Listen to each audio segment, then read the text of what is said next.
There is a scent to fear. It is the scent of a man who has too much to lose.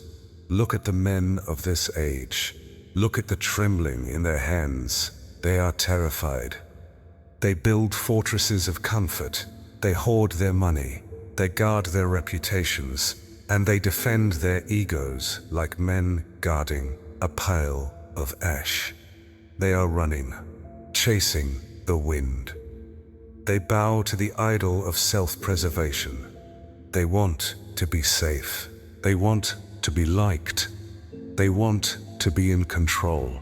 And because they are desperately trying to save their own lives, they are constantly exhausted. A man who clings to his life is a hostage to the world. He flinches at every rumor. He breaks at every insult. He bows to every tyrant because he is afraid of the blade. If you serve the idol of your own comfort, it will enslave you. It will demand your courage, your spine, and your honor, and it will leave you a hollow shell. It promises you safety, but it gives you a prison. You are not made to live as a hostage. You were not forged in the fires of heaven to cringe in the shadows, guarding a life made of dust. The traditional code of the world says, fight to survive.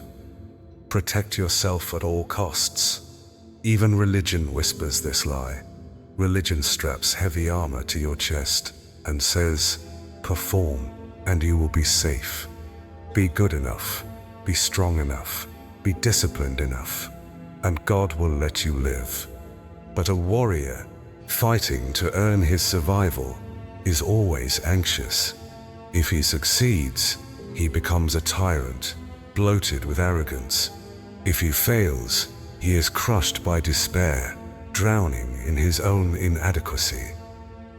But the code of heaven flips the world on its head. The gospel of Christ does not say, bleed so that you might live. The gospel says, you are already dead. Listen to the battle cry of the apostle. I have been crucified with Christ. It is no longer I who live, but Christ who lives in me. And the life I now live in the flesh, I live by faith in the Son of God, who loved me and gave himself for me. Galatians chapter 2, verse 20. This is not a metaphor. This is an execution. The standard of the gospel is not self-improvement. It is death. When a warrior truly realizes that his old self, his pride, his resume, his desperate need for approval is already buried in the tomb, he becomes terrifying to the enemy. Because you cannot threaten a dead man. You cannot cancel a dead man. You cannot steal from a dead man. You cannot intimidate a man who has already surrendered his life to the King. When you know your identity was purchased in blood, obedience ceases to be a grinding chore. It becomes a fierce, untouchable joy. You do not fight for victory, you fight from it. But the corpse of the old man twitches. The ego does not go quietly to the grave. The world tells you to be loud, to assert your dominance, to resurrect your pride. And the true war is not fought in the streets. It is fought in the quiet, hidden chambers of your own mind.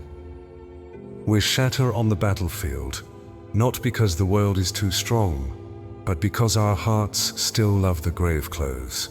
We still want to be the Lord of our own lives. We still reach for the false masters of lust and validation. When your resolve breaks in the dark, when your purity falls, when your patience snaps, it is because you are trying to pull yourself off the cross. You are trusting in your own willpower to save you. But willpower cannot save you. Willpower is just the flesh trying to discipline the flesh. You must be folded, beaten, heated in the furnace of affliction. God will allow trials to come. He will allow the fire to rise. Do not curse the flame. God does not use the fire to punish you. He uses the fire to burn away the ropes that bind you to your idols. He breaks your illusions of control to set you free. Count it all joy, my brothers, when you meet trials of various kinds. Do not despise the hammer. The hammer is the hand of God, shaping you into a weapon fit for his use.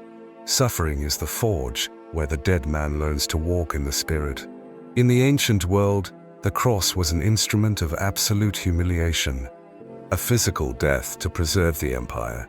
But Christ calls you to a daily death, a death that happens while your lungs still draw breath. This is the ultimate strike, the blade turned inward. But hear this clearly. How do you kill the flesh? How do you keep the old man in the grave? Not by merely trying harder. You cannot kill your pride by being proud of your discipline. You cannot defeat the passions of the flesh by just clenching your jaw and staring into the dark. You must replace the affection. You must overwhelm the darkness with a blinding light. Look at the end of the verse. Who loved me and gave himself for me.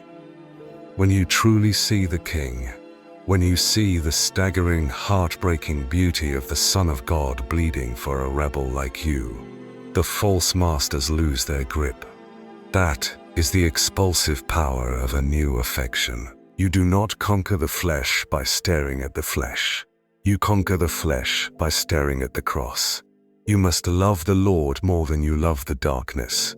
If you only fear punishment, you will eventually tire and fall.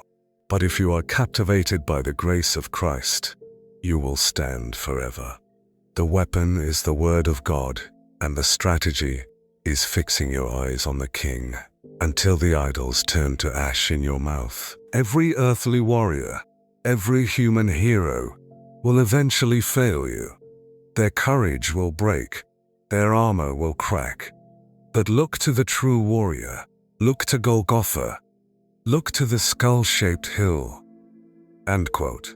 When the ultimate battle against sin, death, and hell arrived, Jesus Christ did not draw a sword of iron. He drew the wrath of God upon himself.